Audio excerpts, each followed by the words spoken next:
Salve galerinha, tudo bem? Tudo tranquilo?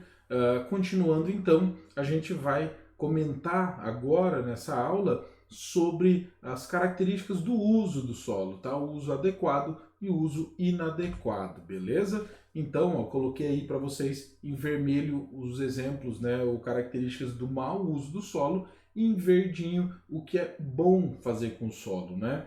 Como você mantém ele fértil, aumenta a vida útil, né, a produtividade do solo, beleza? Então, ó, o mau uso do solo pode torná-lo infértil, tranquilo. Uma das formas de você transformar o solo em infértil é a chamada monocultura insistente. O que vem a ser isso? Bom, aí temos um exemplo clássico, né, que é a produção de cana no Nordeste brasileiro, tá? Vale a pena lembrar para vocês, ó, essa produção de cana, ela vai ocorrer na região chamada Zona da Mata, né? Porque quando a gente fala Nordeste brasileiro, tem muita gente que já associa a região do semiárido brasileiro, né? Não é esse local, tá bom? Então, onde que se produz cana, se produziu cana no Brasil, na região chamada de Zona da Mata, é a faixa próxima ao litoral nordeste, né? Então essa região é chamada de Zona da Mata porque é a região que possuía originalmente, né, vale a pena salientar, a Mata Atlântica, né? Daí, se você já foi para essa região do nosso país, você bem pode notar que tem algumas manchas, né? Mas você não vê em tudo quanto é lugar. Fala, nossa, gente, mas o que será que aconteceu? Será que arrancaram tudo isso aqui para plantar cana? É, exatamente isso que a gente fez. Né? A gente fez isso em mais ou menos 94% da Mata Atlântica. Então a gente destruiu ela, né? Acabamos mesmo com ela. E por que a monocultura insistente eu utilizei esse exemplo? Só para você dar uma olhada. Olha só isso aqui, ó. Né? Nordeste comemora aumento na produção de cana-de-açúcar. Pera aí, é a mesma região do período colonial? Sim, exatamente a mesma, né? E até você pode pensar, mas como que é possível? Como que nasce? Os caras estão plantando cana, sei lá, 500 anos lá? É mais ou menos isso. Mas o que você faz então? Você consegue recuperar esse solo, tá? Eu coloquei o exemplo só para você ver, tipo assim, que tem lugares que mantém a mesma produção, meu, há muito tempo, né? Você bem pode ver, ó, tipo, a cana tá bonitona, tá grande, né? Os maquinários aí utilizados. Fala, meu, mas como que eles conseguem? Bom, eles utilizam as setinhas verdes lá das boas práticas de uso. E além disso, eles contam também com uma outra característica, que lá nessa região a gente tem o solo de Massapê. É um solo bastante escuro, muito rico em matéria orgânica, né? É um solo bastante fértil. Se não fosse isso, eles deveriam gastar muito mais para produzir cana lá, né? E no mínimo para manter. É interessante porque a gente não tem relatos de redução de produtividade do solo durante o período colonial, né? Exatamente porque o solo que eles produziam, que eles plantavam, é bastante fértil até hoje, né? Uma outra característica, deixa eu só voltar, uma outra característica, então, é a falta de tratamento do solo. Como assim falta de tratamento do solo? Bom, se você não observar os nutrientes que estão no solo, que estão faltando nele, ele vai se degradando, né? Uma outra coisa, principalmente nas regiões tropicais, a alternância entre chuva e seca, tipo assim, no clima tropical, você tem lá 6 meses que são mais quentes e chuvosos, né? Que seria tipo o verão, só que tem 6 meses que seria o inverno. Não é tão frio, mas as chuvas vão embora. Essa característica acaba então diluindo alguns elementos do solo no período mais chuvoso e quando chega o inverno, esses nutrientes não voltam, né? E isso acaba aumentando a acidez do solo. O solo que é ácido, a planta não consegue se desenvolver muito bem, ela não cresce direito.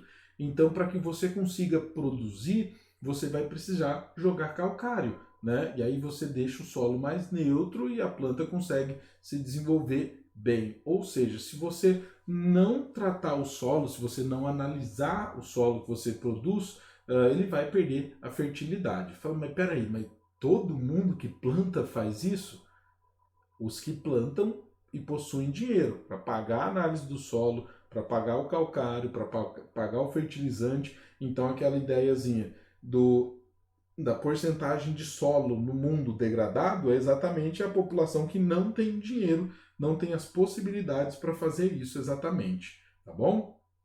Uma outra atitude que pode perder, pode fazer com que o solo perca sua fertilidade, são exatamente as queimadas, né? No caso aí, ó, essa queimada é um plantio de cana-de-açúcar. Pelo tamanho, pelo porte aí da queimada, é uma queimada que é controlada, né? Eles estão tentando de toda forma proibir esses tipos de queimada. No Brasil já está proibido, só que mesmo assim algumas usinas conseguem algumas licenças e tudo mais para queimar algumas partes. Falam que a cana está muito inclinada, que ventou e derrubou toda a cana, né? Mas na verdade o que eles fazem? Para você colher a cana com aquela mega máquina, cadê ela? Aqui, ó. Para você colher a cana com essas máquinas, é bem mais fácil se você tiver queimado, né, todos os talos e folhas da cana que estão secos. Então, daí o que eles fazem? Eles vão lá e metem fogo, né? Por exemplo, isso aí é uma queimada que pode muito bem ser irregular. Às vezes eles falam que foi acidente, colocaram fogo, né? Foi engraçado, mas colocaram fogo no lugar que vocês estavam com as máquinas perto já. Então, aconteceu, né? Então, isso acaba reduzindo a fertilidade do solo. Mas o que é interessante? Para as grandes empresas, para uma usina, por exemplo, uma destilaria de álcool, o que eles pensam? Eles pensam o seguinte: se eu botar fogo em todo o canavial quando eu estiver colhendo, né? Tipo igual esse aí, ó, você pode ver que tem trabalhadores aí perto, falam, esses caras foram apagar o fogo. Foram. Como que se apaga um fogo desse? Né? Os caras já estão aí prontos para colher a cana. Se eles colocarem fogo, o solo vai até perder fertilidade, né? Porque lembra, quando você põe fogo, você queima principalmente a superfície do solo, que vai ser o horizonte O dos elementos orgânicos. Só que, na verdade, para uma destilaria de grande porte, eles vão comprar imensas quantidades de fertilizante, de calcário e tudo mais. Então, o que eles calculam? O tanto que eles vão gastar para voltar a fertilidade do solo vai sair mais barato do que colher a cana com todas as palhas e tudo mais, porque você força mais a máquina, ela pode dar problema, então a opção deles é colocar fogo, tá? Muito embora o estado de São Paulo já tenha praticamente proibido essa ideia de colocar fogo aí nos canaviais, existem outras regiões que é muito normal colocar fogo, né? Principalmente o centro-oeste, a prática de queimadas ocorre de modo muito intenso. Por quê? Porque quando toda a vegetação está seca e tudo mais, eles vão lá e metem fogo. E aí, por ser uma vegetação que é resistente ao fogo, né? Não, botar fogo, não. Tipo, passar essa queimada aí, né? Ela produz novas folhas. Isso dá uma falsa impressão de fertilidade, porque você olha e fala, nossa, tá vendo? Tava tudo seco, ó, colocou fogo, agora tá tudo verdinho. Bom, na verdade, isso aí é uma busca desesperada da planta para sobreviver, né? Porque na verdade ela deixou suas folhas secarem porque ela perde muita umidade para o sol durante o período do inverno. Então o que ela faz? Ela vai lá e mata a folha dela, né? Então ela não perde mais umidade, só que as raízes dela, que são profundas, estão conseguindo buscar umidade, né? E daí a galera vai lá e põe fogo. Uma baita de uma ideia idiota. Não pode pôr fogo, nunca, né? E o aumento da salinidade. Isso aqui é uma imagem, né? Essa região aí que está o solo mais exposto, você bem pode ver, esse solo não foi tombado nem nada do tipo. Na maioria das vezes, o que acontece? Você tem uma região que é semiárida, né? E daí o cara vai lá e irriga bastante e tal. Só que por ser semiárido, a chuva não vai voltar para dissolver os sais aí que a água da irrigação deixou. toda água tem sal, em pequena quantidade, mas tem. Então, se eu ficar muito tempo irrigando uma região que é, por exemplo, semiárida, você vai ter muita água caindo, evaporando, só que quando ela evapora, ela não leva embora os sais dela. Os sais acabam ficando no solo. Resultado disso, se você faz isso por muito tempo, a quantidade de sal no solo aumenta, né? E isso acaba então fazendo com que o solo perca sua fertilidade, como é o caso aí dessa imagem, né? Você bem pode ver, tipo assim, as plantas não conseguem crescer, né? Você praticamente matou o solo. Beleza. E daí a gente parte para as práticas corretas de uso do solo, né? Primeira ideia é o uso, deixa eu só voltar aqui para você ver, ó, é o uso de adubos e fertilizantes, né? Existe uma grande questão que é tipo assim, meu, mas adubo e fertilizante não é a mesma coisa? Não, não são a mesma coisa, né? O que esse senhor aí está jogando, isso aí é claramente adubo, né? O adubo que você pode produzir até na sua casa, fazendo decompostagem, né? Se você pegar as sobras de alimentos, né? Mas principalmente não pode ter óleos, temperos, né? Porque senão não rola não.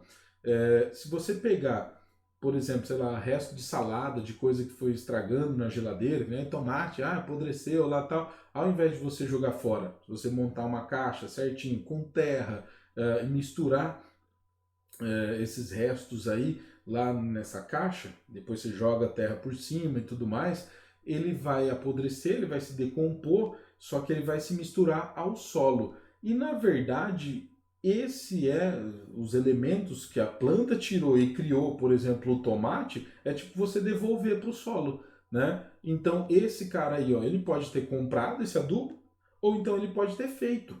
Por quê? Porque é simples assim, é você pegar os elementos orgânicos e colocar eles para apodrecer no solo. E aí depois você dar uma misturada e tal, você até pode estar pensando, falando, nossa, então isso aí deve ser muito fedido. Olha, esse aí que ele está jogando, não. Mas se você for até uma fábrica de adubo, você vai ver o que é fedor. Por quê? Porque é um monte de alimento estragado que os caras pegam e misturam. E daí a ideia, que nem para fazer uma caixa de decompostagem na sua casa, é que você cubra, ela não pode feder. Se ela feder, das duas, uma. Ou tem umidade demais, ou alguma coisa está errada, ou ele está exposto, né? Porque você tem que cobrir. As fábricas de adubo não colocam, não fazem essa cobertura. Né? Então, na verdade, o adubo ali é concentrado. Fala, peraí, então quando eu compro no mercado, tipo, adubo, na verdade eu estou comprando tipo terra com coisa que o cara deixou estragar e misturou. É esse o plano, é essa a ideia, né? Então isso acaba aumentando a fertilidade do solo. Por exemplo, tem uma técnica japonesa que é muito interessante, que eles produzem grandes quantidades de arroz, né? Então o que eles fazem? Eles pegam uma parte do arroz que eles produziram, cozinham ele mais ou menos, jogam no solo e revolvem o solo e deixam o solo lá descansando, né? Revolver é virar, tá? Tombam o solo. Então eles deixam lá e depois quando eles vão plantar de novo arroz, ó, tá muito bom o solo. Mas por quê? Porque se você pegar o arroz e tipo jogar de volta no solo, é como se você devolvesse, né, uma parte do que a planta extraiu do solo, beleza? Tá, e o fertilizante? Deixa eu ver só. Aqui, ó. Esse aí é o fertilizante, né? O fertilizante, como eu disse para vocês, ele vai compor, ele vai ter na sua composição os elementos lá que deixam o solo fértil. Então, o que esse cara está fazendo? Ele está jogando nitrogênio, potássio, cálcio e tudo mais aí no solo. Nossa, mas funciona assim?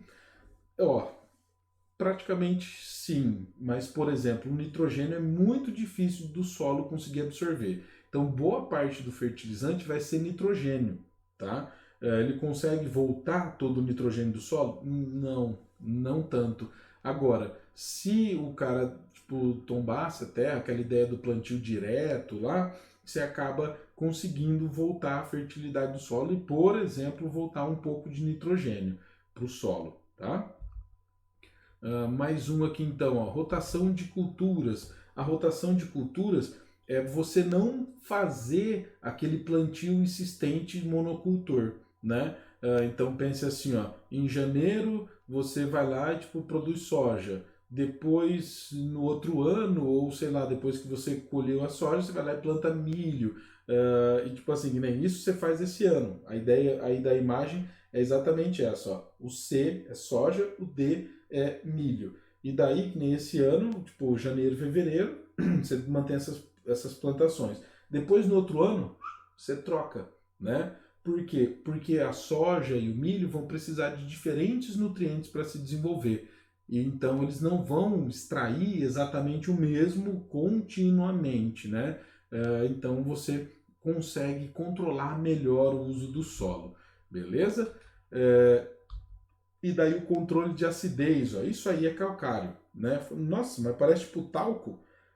Então, ele é bem próximo do talco. Não sei se você sabe, o talco é um tipo de rocha, é a rocha mais fraca que a gente tem, né? A mais mole das rochas. Então, simplesmente você joga o calcário aí, né? Você bem pode ver que esse aí não faz parte daquela agricultura de precisão, né? É um maquinário bastante antigo que o cara só passa jogando, né? Ele joga então o calcário aí no solo e a ideia é que o solo vai então perder a sua acidez. Nossa, mas e o lugar que não está tão ácido e o cara joga muito? Bom, não tem problema, ele fica neutro, né? Mas o que acontece é que você acaba desperdiçando, né? Tranquilo? Próximo, então, aplicação de curvas de nível. A curva de nível, ó, é exatamente isso. Você tem, então, uma área com uma pequena inclinação, não é inclinadaço, né? É inclinadinho assim, e aí, o que, que o cara faz? Ele faz tipo um obstáculo. E note vocês que ele acompanha então a inclinação, né? Ele vai mantendo aí a distância. Então, o que, que acontece? Ó? Quando a água cair aqui em cima, que a água que acumular tudo aqui, ó, que for tentar passar aqui, ela tem esse obstáculo. Se choveu bastante, a água conseguir passar, ela vai chegar aqui em outro obstáculo, né? Isso aqui, então, essa sequência de obstáculos, né, de curvas de nível, ela é exatamente para fazer a água perder velocidade. Então a água pode passar, só que ela não vai passar tudo de uma vez, porque se ela começa aqui, ó, vem ganhando, vai aumentando a quantidade de água, vai aumentando a velocidade, aqui embaixo ela leva todo o solo embora, né? E daí aquele esquema de horizonte O, A, B, aí vai tudo pro saco, né? Você acaba então revolvendo tudo isso, misturando e principalmente levando embora. Como é que vai ficar o seu solo? Extremamente infértil, né? Tranquilo? Então, senhores, aqui a gente tem uma imagenzinha só para você entender. Principalmente os solos que são mais arenosos, eles são menos férteis. Por quê? Ó? Pode ver que a garrafinha, peraí, minha imagem não está espelhada, né? A garrafinha, então, que está aqui aparecendo, ó, com água do solo arenoso, né? Ela não está assim tão transparente. Por quê? Porque a água que passa no solo arenoso leva mais elementos.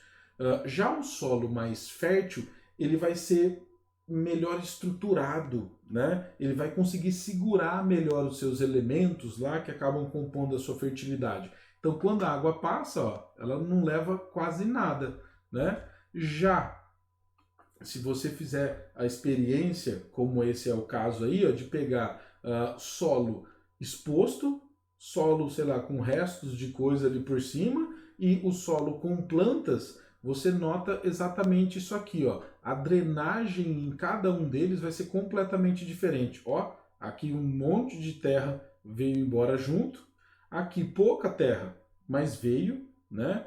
E aqui, nada, né? Então, nossa, passou a água bonitinha. Então, a água que o solo não conseguiu absorver acabou indo embora. Só que o solo aí, ele está todo seguro, todo trançado, então, por raízes, tá?